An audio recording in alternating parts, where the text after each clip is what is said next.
আশা করছি আজকের এই ভিডিওটা দেখলে এই টপিক থেকে আর কোনো সমস্যা থাকবে না।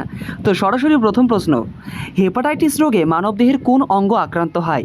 হেপাটাইটিস রোগে মানবদেহের যকৃৎ আক্রান্ত হয়। তারপরে দেখো, গ্লুকোমা রোগ মানবদেহের কোন অঙ্গকে ক্ষতিগ্রস্ত করে? এটির উত্তর হচ্ছে অপশন এ, চোখ। তারপরে 3 নম্বর কোশ্চেনটি দেখো, বেরিবেরি রোগে মানবদেহের কোন তন্ত্র প্রধানত আক্রান্ত হয়ে থাকে? এটির উত্তর হবে অপশন সি, স্নায়ুতন্ত্র। তারপরের কোশ্চেন, ট্র্যাকোমা রোগটি প্রধানত মানুষের কোন অঙ্গে হয়? এই ট্র্যাকোমা রোগটি হয়ে থাকে অপশন ডি, চোখে। তোমরা সকলেই এই ভিডিওটা শেষ পর্যন্ত দেখো। 5 নম্বর কোশ্চেনটি দেখো, লিউকোমিয়া রোগটি প্রধানত শরীরের কোন অংশকে প্রভাবিত করে? এটির উত্তর হচ্ছে অপশন এ, রক্ত ও রক্ত গঠনকারী টিস্যুকে মারাত্মকভাবে প্রভাবিত করে এবং সেটাকে ব্লাড ক্যান্সারও বলা হয়। 6 নম্বর কোশ্চেনটি দেখো, আলসার রোগটি প্রধানত মানবদেহের কোন অঙ্গে দেখা যায়? এটির উত্তর তোমরা করবে অপশন বি, পাকস্থলীতে আলসার রোগটি হয়ে থাকে। 7 নম্বর কোশ্চেনটি দেখো, ডায়াবেটিস রোগটি সঙ্গে কোন অঙ্গটি বিশেষভাবে সম্পর্কিত? অর্থাৎ ডায়াবেটিস রোগের সঙ্গে সম্পর্কিত হচ্ছে অপশন সি, অগ্নাশয়। তারপরের কোশ্চেন দেখো, ম্যালেরিয়া রোগে কোন অঙ্গটি বিশেষভাবে আক্রান্ত হতে পারে বা আক্রান্ত হয়? ঠিক আছে, এটির উত্তর হচ্ছে অপশন এ, প্লীহা। আশা করি শেষ পর্যন্ত দেখবে। গলগণ্ড বা গয়টার রোগে কোন গ্রন্থি অস্বাভাবিকভাবে বৃদ্ধি পায়? এটির উত্তর তোমরা সকলেই জানো, অপশন ডি, থাইরয়েড গ্রন্থি। 10 নম্বর কোশ্চেনটি রয়েছে, মেনিনজাইটিস রোগে প্রধানত কোন অংশর আবরণে প্রদাহ হয়? এটির উত্তর হচ্ছে অপশন এ, মস্তিষ্ক ও মেরুজ্জোর আবরণে। 11 নম্বর কোশ্চেনটি রয়েছে, ডিপথেরিয়া রোগে সাধারণত কোন অংশটি আক্রান্ত হয়? এটির উত্তর করবে তোমরা স্পেশালি গলা ও নাক। মনে রাখবে option C is the correct answer. Scurvy রোগে প্রধানত কোন অঙ্গটি ক্ষতিগ্রস্ত বা আক্রান্ত হয়ে থাকে? এটির উত্তর তোমরা করবে অপশন বি, মাড়ি। তোমরা জানো ভিটামিন সি এর সঙ্গে সম্পর্ক রয়েছে। 13 নম্বর কোশ্চেন, পোলিও রোগে প্রধানত শরীরের কোন তন্ত্র ক্ষতিগ্রস্ত হয়? এটির উত্তর তোমরা করবে অপশন সি, স্নায়ুতন্ত্র। অনেকেই পা করে, কিন্তু আলটিমেট এটা কিন্তু স্নায়ুতন্ত্রকে এফেক্ট করে। তারপরে 14 নম্বর কোশ্চেনটি দেখো, পাইরিয়া রোগে প্রধানত কোন অংশ ক্ষতিগ্রস্ত হয়? এটির উত্তর অপশন এ, মাড়ি এবং দাঁত ক্ষতিগ্রস্ত হয়। 15 নম্বর কোশ্চেন, ওটাইটিস রোগটি প্রধানত কোন অঙ্গে হয়? এটির উত্তর তোমরা করবে, আশা করছি তোমরা ভিডিও পজ করছো এবং উত্তর দিচ্ছ। এটির উত্তর হবে অপশন বি, কান। যেহেতু এটা কোনো লাইভ ক্লাস না, তাই তোমরা কিন্তু অবশ্যই ভিডিওটা পজ করে উত্তর দেবে। কার্ডাইটিস, এই যে কার্ডাইটিস যে রোগটি, এটি কোন অঙ্গে হয়? এটি হচ্ছে অপশন সি, হৃৎপিণ্ডে এই কার্ডাইটিস রোগটি হয়ে থাকে। 17 নম্বর কোশ্চেনটি দেখো, জন্ডিস সাধারণত কোন অঙ্গের সমস্যার সঙ্গে বিশেষভাবে সম্পর্কিত? অর্থাৎ কোন অঙ্গে এই জন্ডিসটা হয়ে থাকে? এটির উত্তর হচ্ছে অপশন এ, যকৃৎ। তারপরে দেখো, যক্ষা বা টিউবারকিউলোসিস রোগটি কোন অঙ্গে হয়ে থাকে? এটির উত্তর হচ্ছে অপশন সি, ফুসফুসে। এবার তোমরা একটু কমেন্ট করো তো যে যক্ষা দিবস আমরা কবে পালন করি? যারা যারা জানো তারা কমেন্ট করো। নিউমোনিয়া রোগে প্রধানত কোন অঙ্গ আক্রান্ত হয়? এই নিউমোনিয়া রোগে এটির উত্তর হবে অপশন বি, ফুসফুস আক্রান্ত হয়। তারপরে 20 নম্বর কোশ্চেনটি দেখো, একজিমা রোগ। এই যে একজিমা রোগটা, এটা কোথায় হয়? একজিমা রোগ এটা কিন্তু মনে রাখবে ত্বকে হয়। দেখো এখানে প্রশ্ন অনেক আছে, হয়তো তোমাদের মনে হতে পারে প্রশ্ন কেটে যাচ্ছে, অনেক কিছু তোমরা বুঝতে পারছো না। এই যে এই অংশগুলো দেখা যাচ্ছে না, এই অংশগুলো না দেখা গেলেও কোনো অসুবিধা নেই, আমি যেটা মূল সেটাই আমি তোমাদের দেখাচ্ছি। তো একজিমা রোগটা কোথায় হয় তোমরা ডাইরেক্ট মনে রাখবে, সেটা ত্বকে হয়। বোঝা গেল? এইবার দেখো, কুষ্ঠরোগটি প্রধানত কোন অঙ্গ আক্রান্ত হয়? এটির উত্তর তোমরা করবে অপশন বি, ত্বক এবং স্নায়ু, এই দুটো জিনিস আক্রান্ত হয়। কনজাংটিভাইটিস অর্থাৎ এই যে চোখের রোগটা, আমি বলেই দিলাম, এটা আমরা যখন ভিটামিনের চ্যাপ্টারটা পড়েছিলাম সেখানেও দেখেছিলাম খুব সম্ভবত হয়তো। তো দেখো এটার উত্তর অপশন সি, চোখে হয়। 23 নম্বর কোশ্চেনটি দেখো, ব্রাঙ্কাইটিস এই রোগটি কোন অঙ্গকে ক্ষতিগ্রস্ত করে? এটি হচ্ছে অপশন এ, ফুসফুস। কিন্তু ফুসফুসের যে ব্রঙ্কিয়াল নালীগুলো রয়েছে সেখানে প্রদাহ সৃষ্টি করে, মনে রাখবে। অপশানে ফুসফুসই পাবে, ঠিক আছে। আমি এটা অতিরিক্ত যুক্ত করেছি যে ব্রঙ্কিয়াল নালী। হিমোফিলিয়া রোগটি প্রধানত শরীরের কোন ব্যবস্থার সঙ্গে জড়িত? এটা তোমরা মনে রাখবে। এটির উত্তর হচ্ছে অপশন বি, রক্ত জমাট বাঁধার ব্যবস্থার সঙ্গে যুক্ত, অর্থাৎ রক্তের সঙ্গে যুক্ত। অপশনে তোমরা রক্তও পেতে পারো, আমি পুরো ব্যাপারটা লিখে দিয়েছি অপশনে। তারপরে গ্যাস্ট্রিক বা পেপটিক যে আলসার, এর সমস্যা প্রধানত কোন অঙ্গে হয়ে থাকে? এটির উত্তর করবে তোমরা অপশন এ, পাকস্থলী। প্লিউরাইটিস রোগ প্রধানত কোন অংশকে ক্ষতিগ্রস্ত করে? হ্যাঁ, এটির উত্তর করবে তোমরা অপশন বি, ফুসফুসের আবরণকে। প্লিউরাইটিস রোগ।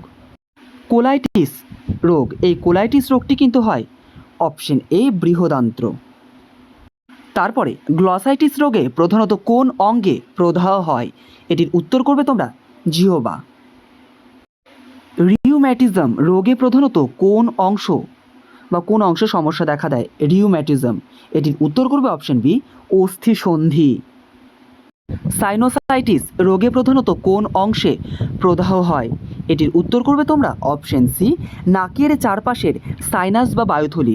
এটা সহজ ভাষায় তোমাদের নাকও থাকবে, কিন্তু আমি পুরো ব্যাপারটা এখানে যতটা পেরেছি দিয়েছি। আর্থারাইটিস রোগে প্রধানত কোন অংশ আক্রান্ত হয়? আর্থারাইটিস মানেই হচ্ছে আমাদের অপশন এ, অস্থিসন্ধিতে এই রোগের প্রভাব দেখা দেয়। কোভিড-19 রোগে প্রধানত কোন অঙ্গতন্ত্র আক্রান্ত হয়? এটির উত্তর হচ্ছে অপশন বি, ফুসফুস। প্লিউরাইসি রোগে প্রধানত কোন অংশের প্রদাহ হয়? এটির উত্তর তোমরা করবে অপশন সি, ফুসফুসের আবরণে এই প্লিউরাইসি রোগটি হয়ে থাকে। এখানে রয়েছে ক্যাটারাক্ট বা ছানি রোগে মানবদেহের কোন অঙ্গ আক্রান্ত হয়?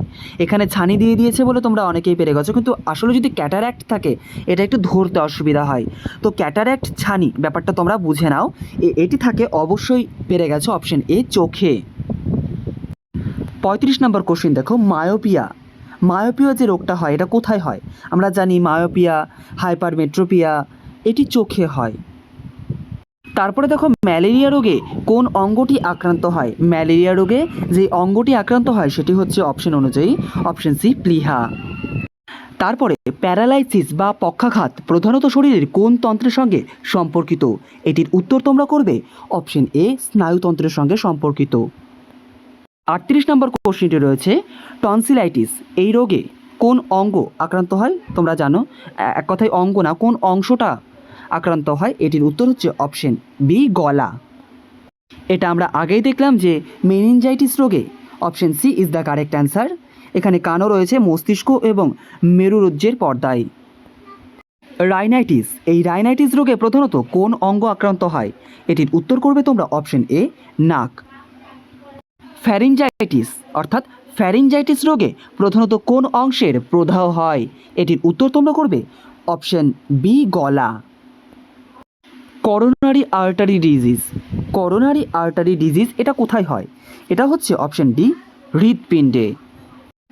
হার্ট অ্যাটাক প্রধানত কোন অঙ্গে হয়ে থাকে? এটা তোমরা সকলেই জানো, হৃৎপিণ্ডে। আসলে আমি এই ভিডিওটা খুঁটিনাটি সমস্ত কিছুকে যুক্ত করার চেষ্টা করেছি বলেই তোমাদের মনে হতে পারে কিছু কিছু কোশ্চিন খুব ইজি বা খুব কঠিন। আসলে ইজি বা কঠিন কিছুই না, আমি যেহেতু পুরো ব্যাপারটাকে কভার করেছি সেই কারণেই তোমার যেটা সহজ লাগছে বা তুমি যেটা জানো সেটা তোমার কাছে ইজি লাগছে, এবং তুমি যেটা জানো না সেটা তোমার কাছে কঠিন লাগছে, কিন্তু আসল কথা তোমাকে পুরোটাকেই কিন্তু কভার করতে হবে। হাইপারটেনশন বা উচ্চ রক্তচাপের প্রভাবে, এটা তোমরা জানো অপশন বি, হৃৎপিণ্ড। তারপরের কোশ্চিন দেখো, পেপটিক আলসারের কোশ্চিনটা আমরা আগেও দেখলাম। তো পেপটিক আলসারটা প্রধানত কোথায় হয়? তোমরা সকলেই জানো অপশন সি, পাকস্থলীতে। যখনই কোনো টপিক পড়বে, মানে কোনো কিছু পড়বে, চেষ্টা করবে একটু টপিক ওয়াইজ পড়া। এতে কী হবে বলো তো? হ্যাঁ, সময়টা একটু বেশি লাগবে, একটু পড়তে বেশি হবে। তো আমার মনে হয় যদি তুমি এইভাবে একটা টপিককে কমপ্লিট করো, প্রথমবারেই খাটনি লাগবে, তারপরে যখন তুমি প্র্যাকটিস সেটে যাবে না, তখন দেখবে আর কোনো খাটনি নেই। তো টপিক ওয়াইজ করার চেষ্টা করো। 46 নম্বর কোশ্চিন, অ্যাপেন্ডিসাইটিস রোগে প্রধানত কোন অঙ্গটা আক্রান্ত হয়? এটির উত্তর হচ্ছে অপশন ডি, অ্যাপেন্ডিক্স। প্যানক্রিয়াটাইটিস রোগে কোন অঙ্গ প্রদাহ হয়ে থাকে? এটির উত্তর তোমরা করবে একদম অপশন এ, অগ্নাশয়। নেফ্রাইটিস রোগে প্রধানত কোন অঙ্গ আক্রান্ত হয়? এই যে নেফ্রাইটিস রোগটা, অর্থাৎ নেফ্রন মানেই আমাদের কিডনি। ইউরেমিয়া রোগটা কোন অঙ্গে হয়? ইউরেমিয়া, তো এটার উত্তর তোমরা করবে অপশন সি, কিডনি। সিস্টাইটিস রোগে প্রধানত কোন অঙ্গে প্রদাহ হয়? এই সিস্টাইটিস যে রোগটা, এটা কিন্তু তোমরা অবশ্যই অপশন এ মূত্রথলি করবে। তারপরে দেখো যে এপিলেপসি যে রোগটি রয়েছে বা মৃগী রোগটা, এটা কোন অঙ্গকে আর কি ইফেক্ট করে? সেটা হচ্ছে, তোমরা নিজেরা উত্তর দেওয়ার চেষ্টা করো। এটির উত্তর হচ্ছে অপশন বি, মস্তিষ্ককে। স্ট্রোক প্রধানত কোন অঙ্গকে আক্রান্ত করে? তোমরা জানো যে মানুষ স্ট্রোক করে, অর্থাৎ অপশন সি, মস্তিষ্ক। অস্টিওপোরোসিস রোগে প্রধানত কোন অংশ দুর্বল হয়? অস্টিওপোরোসিস তোমরা জানো, অপশন সি, অস্থি বা হাড়। গাউট রোগে প্রধানত কোন অংশে সমস্যা দেখা যায়?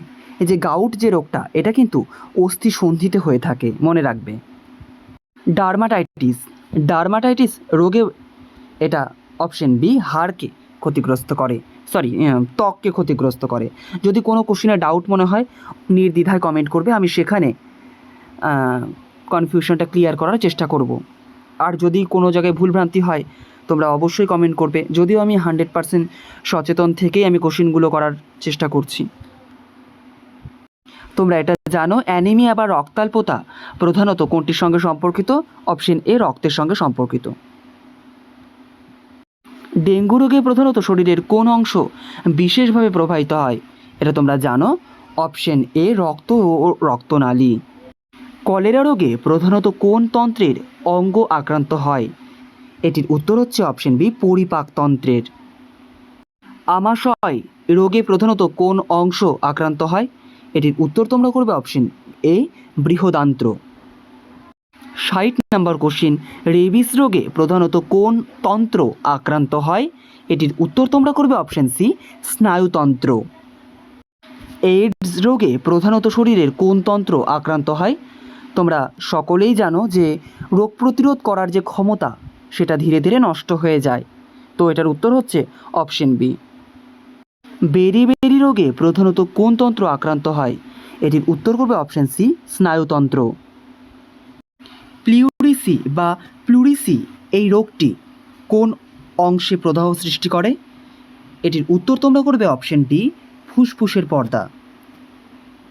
হাঁপানি রোগে প্রধানত কোন অংশের শ্বাসনালীতে, এটা শ্বাসনালা রয়েছে, শ্বাসনালীতে সমস্যা হয়? এটা তোমরা সকলেই জানো যে এটা বলেই দিয়েছে উত্তরেই, প্রশ্নেই উত্তর রয়েছে যে শ্বাসনালীতে। তারপরে ডিমনেশিয়া প্রধানত মানবদেহের কোন অঙ্গের কার্যক্ষমতাকে ধীরে ধীরে কমিয়ে দেয়? এটির উত্তর হচ্ছে অপশন ডি, মস্তিষ্ক, অর্থাৎ মানুষ ধীরে ধীরে ভুলে যেতে থাকে, এটা হচ্ছে ডিমনেশিয়া রোগ। অ্যালজাইমার রোগ প্রধানত কোন অঙ্গকে আক্রান্ত করে? এটির উত্তর হচ্ছে অপশন এ, মস্তিষ্ককে আক্রান্ত করে। সেতি রোগ বা ভিটিলিগো প্রধানত কোন অংশে দেখা দেয়? এটা তোমরা অনেকেই জানো যে সেতি রোগ হয় ত্বক বা চামড়া। তো আজকের ভিডিওটা এখানেই শেষ করলাম। যদি কোনো কিছু ডাউট থাকে অবশ্যই কমেন্ট করবে, এবং হ্যাঁ, এই টপিকটাকে সুন্দর করে খাতায় টুকে নিয়ে রেডি করো, এবং এরপরেও তোমাদের ICDS এক্সামকে টার্গেট করে ভিডিও আসছে। শেষ পর্যন্ত দেখার জন্য আবারও অসংখ্য ধন্যবাদ।